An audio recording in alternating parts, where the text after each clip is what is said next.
कमलापुर नाम के एक छोटे से गांव में मोहन और उसकी पत्नी रीमा रहते थे। वे बहुत ही गरीब थे। हमारा ऐसा हालात कब तक रहेगा?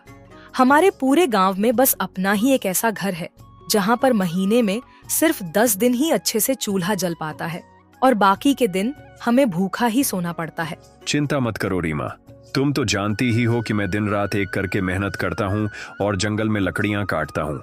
तुम देखना रीमा, एक न एक दिन हमारा भी वक्त जरूर बदल जाएगा। आप कब तक जंगल में जाकर ऐसे ही लकड़ियाँ काटते रहेंगे? आप क्यों नहीं कोई ढंग का काम खोज लेते हैं? मैं आपसे और लोगों की तरह सोना, चांदी, हीरे नहीं मांग रही हूँ। बस मैं इतना चाहती हूँ कि हम दोनों लोगों को कम से कम एक वक्त का खाना ही मिल जाए। ठीक है रीमा, मैं लकड़ी काटने के साथ और कोई काम को भी देखता हूँ। तभी सोहन के घर पर एक बाबा आते हैं और बाहर से आवाज लगाते हैं, कोई घर में है क्या? बेटा थोड़ा मुझे खाने को दे दो। हाँ, कौन है बाहर? रुकिए, मैं आता हूँ। क्या चाहिए आपको साधु बाबा? बोलिए। 2 दिनों से कुछ भी खाया नहीं हूँ। भूख के मारे मैं ठीक से चल भी नहीं पा रहा हूँ। बेटा क्या तुम मुझे कुछ खाने को दे सकते हो ताकि मेरा पेट भर जाए? अब मैं क्या बताऊं बाबा, कल रात से ही मैं और मेरी पत्नी कुछ भी नहीं खाए हैं। एक भी दाना नहीं बचा है घर में। मैं लकड़ियां काटकर अपने परिवार का गुजर बसर करता हूं। पिछले कुछ दिनों से जंगल में अच्छी लकड़ियां भी नहीं मिल रही हैं। आपकी दर्द मैं समझ सकता हूं। खाने को तो कुछ नहीं दे सकता हूं बाबा, लेकिन कम से कम पीने के लिए पानी तो जरूर दे सकता हूं। आप बैठ जाइए बाबा, मैं पानी लेकर आता हूं। अच्छा ठीक है बेटा, तुम मेरे लिए पानी ही लेकर आओ, कम से कम प्यास तो बुझ ही जाएगी मेरी। तभी सोहन पानी लेने अंदर चला जाता है और पानी लेकर बाहर आता है। यह लीजिए बाबा, पानी पी लीजिए। तुम्हारा बहुत बहुत धन्यवाद बेटा, तुम मेरे लिए इतना कुछ किए। बाबा आप यहाँ कुछ देर रुक जाइए, मैं बाहर जाकर थोड़ा खाने का इंतजाम करता हूँ। तब तक आप यहाँ थोड़ा आराम कर लीजिए। नहीं बेटा, मुझे बहुत जल्दी है, अभी मुझे कहीं जाना है। मैं अभी रुक नहीं सकता हूँ। मेरी नजरों में तुम एक सच्चा और दयालु लग रहे हो। ऐसा करो, मैं तुम्हें 3 वरदान देता हूँ बेटा। जो तुम्हें मांगना है मुझसे मांग सकते हो। अरे बाबा, यह तो आपने मुझे बहुत दुविधा में डाल दिया है। मैं आपसे कौन सा वरदान मांगू?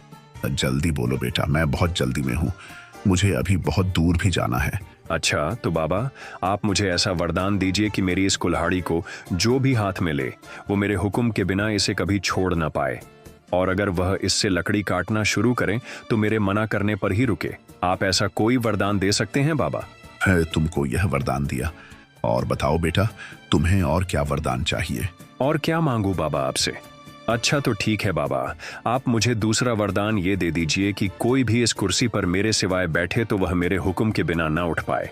अच्छा ठीक है बेटा, तुम्हारी यह इच्छा भी पूरी होगी। और क्या चाहिए तुमको? थोड़ा सोच समझ कर मांगो। तभी सोहन की पत्नी रीमा भी वहाँ आ जाती है। और क्या वरदान मांगू बाबा? अच्छा ठीक है, आप कह रहे हो तो ऐसा वरदान दीजिए कि इस थैली के भीतर में कोई भी मोहर रखूं तो उसे मेरे सिवाय कोई और ना निकाल पाए। अच्छा ठीक है बेटा, तुम्हारी ये आखिरी इच्छा भी पूरी होगी।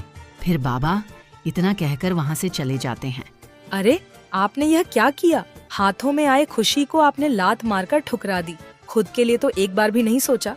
कम से कम मेरे बारे में तो सोच लिए होते। लकड़ी काटने के अलावा तो आपको कोई दूसरा काम भी नहीं आता। कितने दिनों से बोल रही हूँ कि कोई दूसरा काम ढूंढ लीजिए, वह भी आपसे नहीं हो पाता।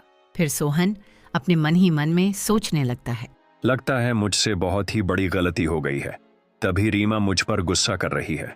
ऐसी गलती वरदान मांगने में आपने की है कि मुझे बहुत गुस्सा आ रहा है। अब फिर ऐसा मौका कहाँ मिलेगा? क्या कोई ऐसे मौके को गवाता है? अगर अच्छे अच्छे वर मांग लिए होते तो हमें खाने पीने का कोई कमी ही नहीं होता। आज तक आपने कोई भी अच्छा काम नहीं किया है। हे भगवान, ऐसे इंसान का मैं क्या करूं? फिर सोहन उदास मन से जंगल की ओर चला जाता है और जब जंगल में पहुंचता है तो उसे एक आदमी मिलता है और तभी वह आदमी सोहन से कहता है, क्या बात है बेटा, इतनी उदासी मन से तुम कहाँ जा रहे हो? अपने पत्नी से झगड़ा करके? लगता है कि ये आदमी तो कोई दानव है। मैं पत्नी से नाराज होकर आया हूँ, इसे कैसे पता? ज्यादा मत सोचो बेटा, अगर ज्यादा सोचोगे तो और भी परेशान हो जाओगे। अरे ये तो वह दानव है जो लोगों को गुलाम बनाता है और लोगों को लेकर चला जाता है। अरे क्या हुआ बेटा, मेरी बात सुनकर तुम कहाँ खो गए? नमस्कार मालिक, अचानक से आपको देखा तो मैं चौक में पड़ गया और सब कुछ भूल गया। कोई बात नहीं बेटा, और बताओ, सब कुछ ठीक तो है ना? और क्या बताऊं मालिक, 2 वक्त का खाना ढूंढना भी मेरे लिए बहुत ही मुश्किल हो गया है। फिर वह दानव अपने मन ही मन में सोचने लगता है। लगता है कि ये बेवकूफ मेरे जाल में बहुत जल्दी ही फंस जाएगा। तब वह दानव सोहन से कहता है। अच्छा, यह बात है। जब तुम इतने ही दुखी हो तो मेरे पास ही नौकरी कर लो। मैं तुम्हें बहुत सारे मोहरे दे दूंगा। फिर सोहन अपने मन में सोचने लगता है। किसी को पता हो या ना हो, पर मुझे तो पता है कि ये दानव के काम में फंसने पर दोबारा बाहर नहीं निकल पाऊंगा। पर अभी जो मेरी हालत है उसमें जीने से भी क्या फायदा। समझ गया। तुम्हें कितनी पैसे दूंगा वही सोच के परेशान हो रहे हो ना तुम? हाँ, इसी बात का चिंता है मुझे। मैं वही सोच रहा था कि आप मुझे पैसे कितने देंगे। अच्छा, ये लो 3 थैली मोहरे हैं। अभी इसी से ही अपना काम चलाओ, खाओ पियो और मजे करो। जाओ, मैं 1 साल के बाद में तुम्हारे पास आऊंगा, तब तुम्हें अपने साथ लेकर चलूंगा। ये बात हमेशा याद रखना। हाँ हाँ, जरूर चलूंगा। मालिक, आप मुझे जाने की आज्ञा दीजिए ताकि 1 साल तक मैं अपने बीवी बच्चों का अच्छे से देखभाल कर सकूं। फिर सोहन वहां से अपने घर चला आता है। क्या देख रही हो रीमा? आओ, मेरा थैला तो पकड़ो। अरे, मेरी मदद तो करो। अरे, इतना थैला भरकर कहाँ से लाए मिठाइयाँ और ना जाने क्या क्या। यह सब आपको कहाँ से मिला? और कहाँ से? मैंने मोहर दी और यह सब खरीद लाया। कहीं चोरी किए हो क्या कि इतना सारा सामान लेकर आए हो? अरे, मुझे नया काम मिला है, एकदम नया। उसने मुझे इतना सारा पैसा दिया है और तब मैंने इतना सारा सामान लेकर आया हूँ। ऐसा कौन सा काम किए हैं कि काम किए बिना ही इतना सारा पैसा मिल गया है? नहीं, ऐसा कोई काम नहीं। दानव के यहाँ काम किया हूँ तब इतना सारा पैसा मिला है। क्या कहा? ऐसा काम तो दुश्मनों को भी ना मिले। आखिर में आप ऐसा ही काम क्यों ढूंढे? क्या आप पागल हो गए हैं? दानव का काम करके क्या कोई जिंदा लौटकर वापस आया है? अब जो भी होगा वह सब बाद में देखा जाएगा। अभी हमारे पास बहुत समय है, क्योंकि जो भी होगा वह सब 1 साल बाद ही होगा। उसके बाद तुम लोग हंसी खुशी से रहना। क्या मतलब आपका कि हम रहेंगे और आप नहीं रहोगे? मेरा क्या है, मैं थोड़ा घर का हालात तो सुधार लूं, फिर देखा जाएगा। 1 साल जल्द ही बीत जाते हैं।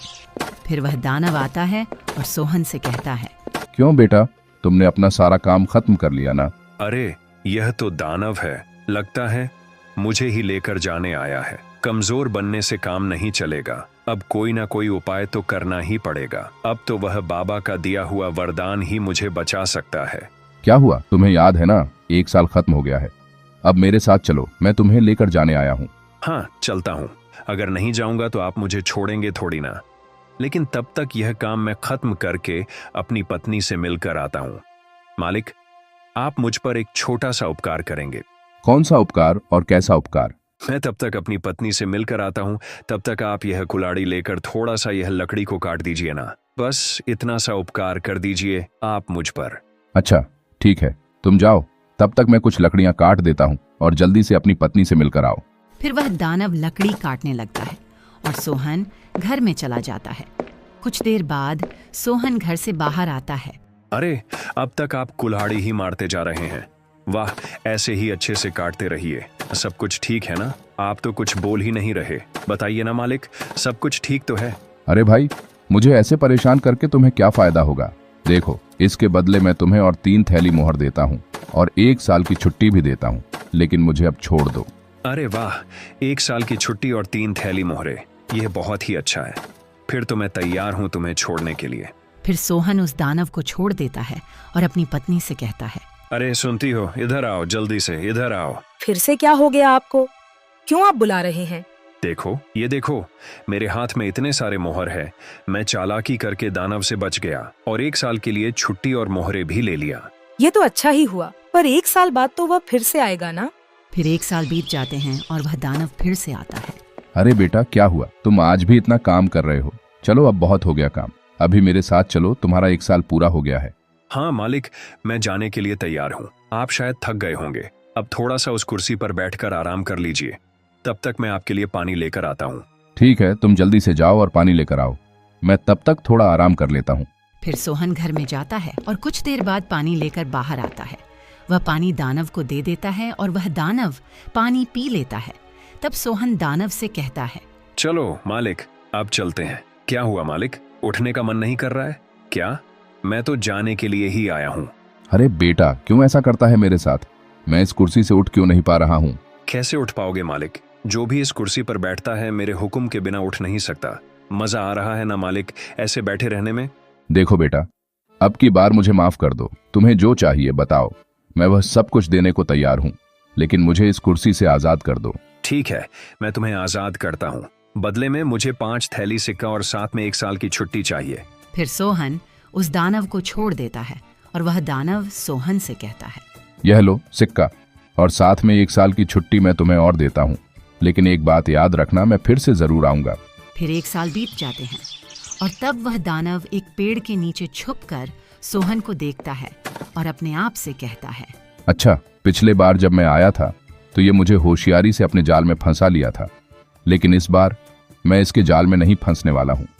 मैं इस बार एक चांदी का सिक्का बन जाता हूँ और जमीन पर पड़ा रहूंगा।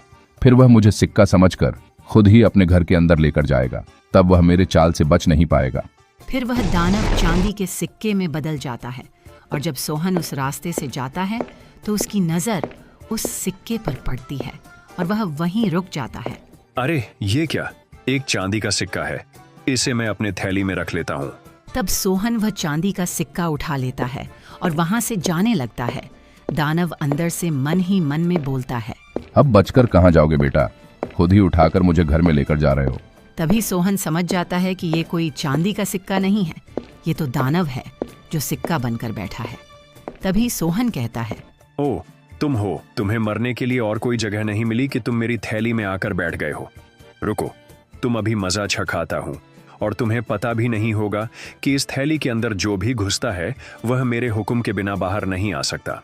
तभी सोहन अपने पत्नी को आवाज देने लगता है, अरे सुनती हो, जब मालिक ही खुद ही इसके अंदर आए हैं तब खूब अच्छी तरीके से इनकी खातिरदारी करते हैं।